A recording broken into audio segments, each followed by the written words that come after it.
All right, welcome to this Q&A series with the Ringman Wingman, Michael Dransfield. Before we kick off, he has insisted I talk a little bit about myself, which I don't mind doing. So my name is Zach. I met Michael, feels like many moons ago now, through a networking group, and we collaborated. So my background is in marketing strategy, and I was really interested in Michael's model. I found it really interesting that he, when one industry is zigging, I think he decided to zag. And I was really fascinated by how he could provide his experience and his design knowledge and source the best, for lack of a better word, ingredients for the ring. And he could do it at a way more valuable price point purely because he's not sacrificing the quality. He's just not paying, all the inventory, all the rent and all the sales commissions that you ultimately end up paying if you do buy a ring from a greater, high street retailer. So to me, that allows you to be so much more customer focused than sales focused. And I think that really shines through what Michael does. And yeah, naturally we just started working together and started developing some different content ideas, and that sort of brings us to where we are right now. So Michael, tell us a little bit about yourself.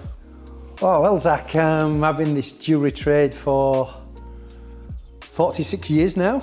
I started in 1975 as an apprentice, and through up till 2004, I actually worked in the UK, in Leeds, where I'm from, for manufacturing companies. And then in 2004, Tim, a good friend of mine, we started our own business in Leeds in the UK, which is still going now, it's still going strong. And we decided we wanted to create that business model of designing and making pieces of jewellery that they wanted, not us having stock trying to sell what we had. And that business took off, and it's became a great success and still is a success now.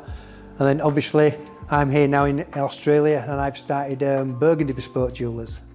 Taking that same model and bringing it to Australia, but minus the actual shop front. Yeah, absolutely. Yep. And also where we've changed it, where we actually come to you. Yeah. So that added level of convenience, and I guess that added level of service. Absolutely. But built on those values that you built back in the UK. Yep, absolutely. Yeah, we've done that, and I just love that sort of being that Ringman Wingman as well, and doing all those secret proposals where this type of business model is convenient for people to meet at a time and day that's convenient to them. So yeah, that's. Oh, and I guess that's the other big thing when people are looking for a ring for their partner is, one, sort of where do we start? But then two, who wants to be seen? There is that element of surprise and mystery. Who wants to be seen, by their friends or family? Because no matter where you go, you always run into someone you know. And then the last thing you want is that little tip off as you're walking through, having a look at rings and stuff like that. So I think the Ringman Wingman definitely pulls through. Oh yeah, I think it's great. And I love being in that space. I love working like that and being part of that person's love story. And also as well, everybody asks, where did you get the ring from? That's always the question when obviously people announce their engagement. And what a great story that somebody's gone out, worked with me, we've designed that ring together in secret. Yeah. Often at places, having a coffee on a morning or during work hours, and creating that piece of jewellery or that engagement ring for them. And then they've gone and proposed. I mean, that's a fantastic story around a fantastic event in your life when you get engaged. Well, it is so much more than a piece of jewelry, and I guess that's it. You're not really just selling the jewelry itself. You're selling that collaboration and that story, being part of that big next step in the next chapter in their life. Yeah, absolutely. Yeah. I think the thing that we've really established is that you are doing things differently, and I think, say that tagline for me again. Decide to be different, be special, bespoke. See, I love that. It just rings so well. Good play on words there. That was totally unintentional. But so walk me through a little bit about how you're different. Yeah, well, the biggest thing is obviously we haven't got that shop front. We don't carry stock. and we come to you. So the reason why I changed the business model to we come to you is I just thought retail in my space is changing now, and you know, I'm not trying to, I don't stock, say, Pandora bracelets. I'm not trying to sell people cheap earrings from China. We don't carry that sort of gifty stock. We're more a jeweller for those significant events in life where it's an engagement, it's a wedding, it's an eternity ring, it's a special birthday, it's a special anniversary, or it's just a special gift. It's something that we want to create with you, for you. So I decided to create that we come to you model. Is as we all know, retail's changing now, and who'd have thought years ago that somebody would deliver food to your door? You know, that's so true. Yeah, or you know, your dog's ill and a vet will come to your house. Well, even the saying that, you know, back in the day, you'd never get in a car with a stranger. Now you do it at the top of your phone, right? Yeah. So yeah, I think there is just that technology, and I guess even, you know, like your social media and your marketing channels as well have really facilitated that. You don't have to walk in to a store to facilitate that connection and provide that service anymore. Exactly. Yeah, I think people are becoming more comfortable with that way, and that retail is changing. It has changed and will change, I'm sure it will. Yeah. But yeah, I really love that really one-on-one connection with people, and working with them closely and giving them all my help and advice from over the years to help them create that piece of jewelry and answer some of those questions that they're not too sure about. Yeah. And I guess if we're looking at that scope of, you know, how different jewelers can be, you know, there'd be some that just do straight off the shelf. We don't do any customization other than maybe a little bit of ring sizing. Yeah. Versus where they come to you, you know, they work from the creation of the concept right to the fulfillment, and they get that final product for the engagement or for the wedding or for whatever it needs to be. I'd encourage everybody who's having a significant piece of jewellery made to go to a local independent jeweller who's got workshops on site and have that piece of jewellery made. Yeah, it might cost a little bit more, and then, you know, obviously a lot of people think bespoke equals expensive. Yeah. But the best way is to find out, is go and ask and sit down with the jeweller and find out. And I think you'd be quite surprised that it might be a little bit more, but it's not a lot more, and you get more for your money. There's more value for money. And that's what I was going to say. To me, the value you provide versus the price, to me, is it blows everything out of the water. You know, when you look at your standard ring at a jewelry store and you find out what's actually in that ring versus what you can provide, and it looks so much better. And yeah, you might be paying a little bit more than you're off the shelf, but versus the highly customized version from one of those shops and the margins they would be building into that, like it's a no-brainer. And you can see that, you know, you are customer focused, you're not profit focused, even though obviously you have to make money to fund the business, and you know, everybody knows that no one's trying to make no money, and it's a complete passion project. But I think you sit in that completely positive cross section of being there to provide value for your customers. Oh yeah, it's very much customer led, and we work within our client's ballpark figure, and I help them maximise that amount they've got to spend on that piece of jewellery. Yeah. And we make all our jewellery here in Brisbane in our workshops, and I think quality is remembered long after price is forgotten. 100%, 100%. You can always make more money, but I don't think you can recreate those memories, right? Yeah, absolutely. Yeah.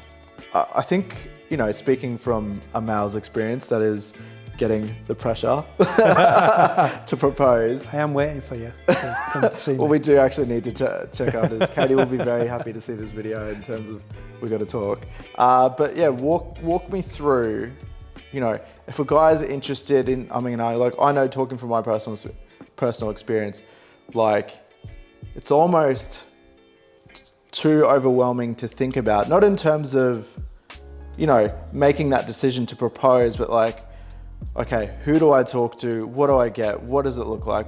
What's the ring size? How do I propose? Like, you automatically are thinking 10 steps ahead, and you're like, maybe I could just wait another year.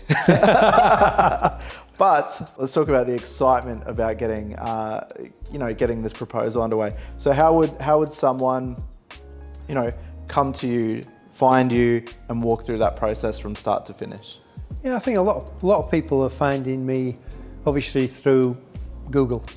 You know, they'll put into, they're looking for an engagement ring, they want it to be maybe bespoke, custom made, or they just want help.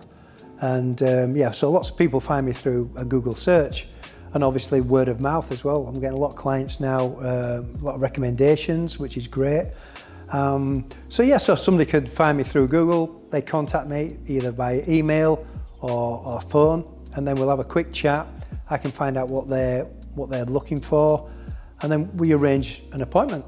We can meet for a coffee, before work, during work, after work, at your favourite coffee shop, at the office. I've met people at the office as well, places of work, and also at home if it's convenient, and if we can sort of get around that and do that sort of meeting there. So again, touching on what we said before, it's very much customer led.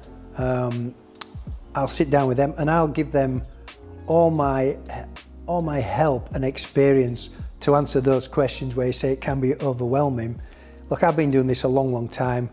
We'll just take it each step by step, and for me it's quite straightforward, and I'll help, and it's quite a relaxed process. Yeah, I was going to say you can take all those questions and distill it sort of down into a focused. Yeah. Okay, this is the first step. This is the next step. Absolutely. Which I just don't think you get if you walk into a retail store. You never get that connection with the jeweler. And I mean, I guess another thing to point out is in those retailers, you're never really talking to the jeweler, are you? You're talking to a shop assistant typically.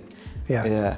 Which is, I mean, look, I spent over 35 years sat at a jeweler's bench. Yeah. All right, nowadays, I don't do that. Yeah. I love going out and sort of meeting people and doing the designing and sourcing materials and developing this business. But yeah, I've got lots and lots of years of experience. So yeah, I am a jeweler in the true sense. And I like to, look, I'm not trying to sell you a piece of jewelry I have. I'm trying to help you create a piece of jewelry that you want. So, I'm not putting any pressure on you. I'll help you create that piece within your budget, maximize that budget that you've got. And, if we sit down at the end of the day and, I'm not for you, well, that's great. There's no pressure.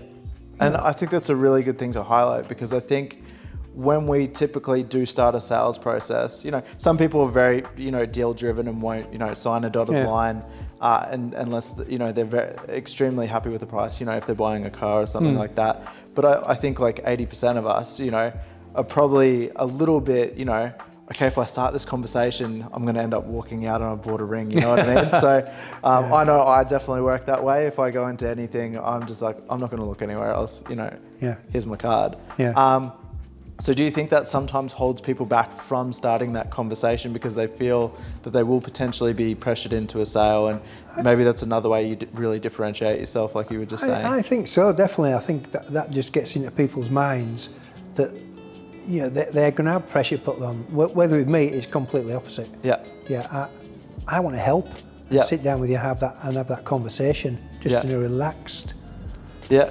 Well, speaking of relaxed, I remember you telling me a story a while ago. I think you even met a client in a McDonald's car park once, didn't you? Oh, because when COVID first started in March, we'd arranged to meet and we couldn't get in anywhere. And I said, let's meet at this McDonald's. It was just around the corner from where he worked. Yeah. And when we got there, they'd closed it. So we actually sat in my car with a laptop. We looked at a couple of stones. Yeah. I flipped the laptop up on the bonnet of my car and we went through a few designs. That's amazing. But you've got to adapt. But that was a funny story. But yeah. And then I think that's a good segue into, I think your model is really adaptable and flexible. I know you were even saying before, while it's better to have coffee and sit down with them, if people wanted to have an initial meeting with you and just get to know you, you have capability on Zoom even that you can show a few designs and stuff like that. Yep. Even if they wanted a 15-30 minute chat just to see what you're all about, I think that's a good even starting point, and then from there you can even get a coffee. Yeah, absolutely. Yeah. It's great. Yeah, let's just have a quick chat, have that conversation. I can find out more about what you want, and you can find out about me. Yeah. And see that I am real. And because it is a little bit of a different business model. We come to you. Yeah. Who'd have thought that jewelers do that? But you know, as we touched on before, that, you know, retail is changing. So it's just a very, very comfortable conversation.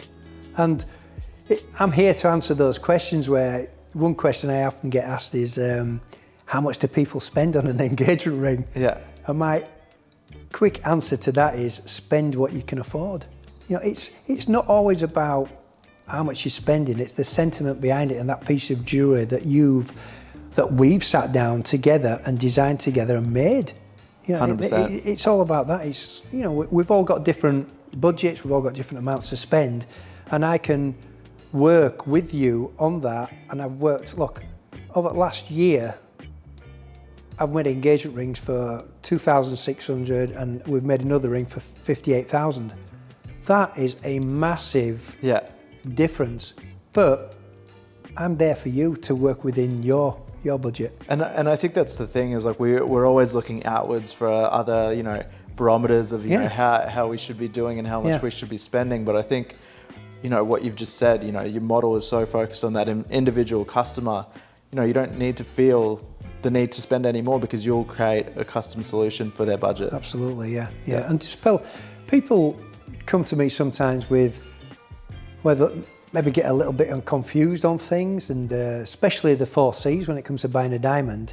I see people get quite a little bit of mixed up with that, and misled sometimes by somewhere we've been to, you know, certain jewellers that have sort of confused them with all this information. They just get dumped with all this information. And I just like to sit down and give them my open and honest opinion, and then they can do with, you know, that information what they want then. Yeah. So, but yeah. That sounds good. Do you want to walk me through the 4 Cs? Yeah, the 4 Cs. So the most important, especially if you're looking at a round brilliant cut, is the cut. I don't mean the shape, I mean the actual proportions of the cut. So that's the most important, because that makes the diamond give its brilliance and scintillation. And then the second one is the colour. DEF, they're graded as, DEF are graded as white diamonds, and then GH are near colourless, and it goes down to Z. The third one is the clarity. You probably have seen that there's VS or SI associated with diamonds, and VS means very slight, SI means a slight inclusion. You'll pay more for a VS stone than you will with an SI stone, but these stones are graded under a ×10 magnification by a diamond expert. So your eye shouldn't see that inclusion with the naked eye. So just for example, an SI stone, a VS stone you'll pay a lot more than you would for an SI stone. So why put your money into something you can't see? So that's just another way to help people maximise that budget. And look, if somebody said to me, look, I want a VS stone, yeah, we'll get that. But it's just, I like to give people all that information so they can make a decision on what they want at the end of the day. And then the fourth one is the carat size, how much a diamond weighs. So if there's 100 points in 1 carat, 50 points is a ½ carat stone, 75 points is the 3/4 of a carat. So that's how all that works. So maybe walk through a little bit now in terms of, you know, what happens with the design to the, I guess, procurement of everything, and to the delivery of the final product, all the way up into the actual engagement itself. Yeah. So once we've had that sort of initial sort of sit down, and then we've looked at designs, and I found out more about what piece of jewellery you want making, I'll say, let's take an engagement ring. So once we've sort of finalised that design, I can go away then, and what I do is I will draw up a final design draft for you to look at. So once you've seen that and you're happy with that and signed off on that, what we'll do then is we'll start the make.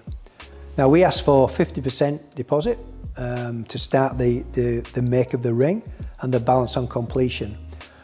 And that can take from our initial first meeting up to finishing the ring. I usually give a 4-week lead time. Although that can be quicker. And sometimes it depends on the complexity of the piece we're going to make, how long that design process was at the beginning. Obviously, you know, if it's 1, 2, 3, 4 meetings for us to get all this right, that's fine. At the end of the day, I just want that piece of jewellery that you want to be right whether it takes us 2, 3, 4, 5 meetings, it doesn't matter. And obviously I will then show you gemstones, whether it's diamond or coloured stones. We can look at all that together, and we'll choose those stones for you. We'll go away and make it, and within that period of time that I've given, so say 4 weeks, at the end of the 4 weeks, then I will deliver that piece of jewellery to you, and then obviously you go away and organise that proposal. I think one concept you told me about, which I really thought was super clever, was the fact that, you know, especially guys that are trying to do it a little bit more sneakily, and it is like a true surprise proposal. And I know, like, you know, marriage trends and stuff like that are changing. You know, some partners like to put a little bit more pressure on, and it's more of an open conversation about, you know, it's not a secret that a proposal is coming, but for some people it still is. So one thing you do is you do the silver, the CZ ring. That they can basically just put a deposit down for. They can take it to go do the proposal, and then they can come back and actually recreate that ring with the partner. But it's just about getting to that yes moment. Do you want to walk me through that a little bit? Yeah, this idea came from when we first started in business years ago, where, you know, guys would come in and sit down and they weren't too sure about what design that the partner would like, or what design they'd like, really, at the end of the day. So we used to say, look, if you're not sure, let's make a silver and CZ replica, and CZ's a cubic zirconian, or, you know, we can put in other coloured stones as well if that was necessary. So we'd make up this silver and cubic zirconian ring, a replica of the ring that they thought their partner would like. So then they would propose with that ring. It takes the pressure off them getting the ring wrong, spending money on something that's not quite right, or the partner may not like, and it then shows the sort of thoughtfulness that partner's gone out and sourced a ring to propose with, and then obviously they've gone away, proposed with the silver and CZ ring, and brought their partner back to have the ring made, the final engagement ring made, whether it's an exact replica of the one that we've made them in silver and CZ, or it's something completely different. But it just shows that consideration, that they want to get the ring right, and they want to get that design right for their partner. So I thought that it's a great way to do it. Yeah, absolutely, 100%. And I guess one more question we sort of have around the materials and stuff like that, because you have mentioned, you know, different stones, different metals, and all that sort of stuff. Do you want to walk me through a little bit of that? we work in all this sort of precious metals of you know, platinum, palladium, white gold, yellow gold. We've even made rings in silver for people. We just did a pair of wedding rings that were quite, I guess, unusual when it comes to wedding rings. We made 2 silver rings, and they had square amethysts in them, his and hers, exactly the same ring, but obviously one for the gent was a bigger scale. So look, again, what we've said before, it's very much customer led, so we can work in those materials that you want. And when it comes to the gemstones, yep, obviously diamond is the most popular stone for engagement rings, but I have seen that trend sort of change. We've done quite a few with different coloured stones in the centre, and also as well, another metal that's been quite popular is rose gold. We've done quite a few rose gold rings of lately as well. So yeah, so again, yeah, it's customer led. I keep repeating that. So you can source whatever they need. All those materials. Yeah, I've got all our suppliers are all Australian based, whether it's diamond dealers and metal dealers. So I'm a big believer in using local, and obviously the businesses within and around Brisbane and within Australia. Yeah, I'm really passionate about that. Awesome. And of course, our workshops are based in Brisbane. Yeah, I mean, it makes sense, right? Keep money in the economy. And it's great. Yeah, support local business. Yeah, 100%. absolutely. I think that's a resounding thing, and I think if there's any silver lining, I think from the last year, it is that people have an appetite for supporting local again, which I think, you know, they're not as discount price driven as much as they are, okay, what's valuable? How can we get, you know, a true expert involved? And, you know, I think in a way, that's sort of been a blessing in terms of people Yeah. really valuing that personal experience now. Yeah, especially for a significant piece of jewellery that you're having made. Yeah. Something special like your engagement ring. Yeah. Exactly. Well, maybe talk a little bit of going to the other end of the spectrum. You know, you can buy anything online these days, right? Yep. And you know, you hear those horror stories about people that are trying to save a buck by sourcing their rings online at some of these cheap retailers. And I guess maybe what's your experience with some of that, and you know, what would you sort of recommend? Because I've heard some horror stories, people, you know, trying to order their rings before X amount. Sometimes they don't show up, sometimes they do and they actually get it graded or looked at and it's completely fake. So I guess maybe let's just talk about both sides of the spectrum, you know, supporting a local business that has local suppliers and, you know, it keeps everything in that local ecosystem versus offshoring to save a few bucks. But, you know, as the terminology goes, buy cheap, buy twice. Yeah, I agree with you. Oh, look, I'm not going to sit here and pull down all the online businesses and things like that. Yeah, if that's what you want to do, that's great, but just be aware that you are buying multi-manufactured pieces that are made for a certain price point and at a certain quality. And yeah, I have seen some horror stories and I've seen some poorly made pieces over the years that I've been in this industry. And it's one of those things where, yeah, look, you want your engagement ring to last a lifetime, you want the quality to be there, you want the workmanship to be in that, and sometimes it's, let's say, it's not there in the pieces that you buy online. You know, the stones are falling out, the claws are stuck up, you're catching them, they're breaking. It's very, very lightweight. It's that price for a reason. And as we mentioned before, that, you know, quality is remembered long after price is forgotten. Absolutely. And I think with a monument like, you know, an engagement ring, you want to be proud of it. I mean, if you're doing it right, it's there for a while. Yeah. So, you know, you want to be able to, you know, show it off and wear it with pride, and you know, you want to have that represent who you are and your love story. And I think, yeah, you just not, you know, we don't want to shit on other businesses, but and we don't want to put down these online retailers, but I think, you know, we're speaking to a certain type of customer that values that experience and values that input and values that collaboration to ultimately produce a piece that they can be proud of. Oh, absolutely. Yeah, I totally agree with you there. But yeah, it's again, it all comes back to that story of that ring, that engagement ring, of, you know, working with somebody on that engagement ring, somebody who's local, somebody who's in front of you, somebody who's giving you all that help and advice. And I guess it's like that love story. And once again, zero judgment here, but it's like, you know, did you buy your bride online versus, you know, did you meet at a cafe and, you know, you built a beautiful love story from there. You know, that was a very outrageous comparison. I know that. Yeah. But it is, to me, it's all about that feeling, right? It's all about that story and, you know, something you want to, you know, be able to tell your friends and family about for years. Absolutely. Yeah. And I just encourage everybody is, if you're unsure, give me a call. We can have a chat and just find out more about what we offer first before going online. And just be really careful, really. At the end of the day, what you buy. Yeah. So I can, you know, I've looked at a few people have sent me images over the years of rings online, and I can look at it and I can see faults straight away because obviously I've been doing this for a long time. Yeah. And I've even said to people, oh, look, if you buy this online, make sure they've got a good returns policy because I can see this is wrong with it and that's wrong with it. And that, again, that's up to them what they go and do, but I just want to help and point out those problems that could occur, let's say, sometimes. Yep, truly the Ringman Wingman. Truly the Ringman Wingman, yeah.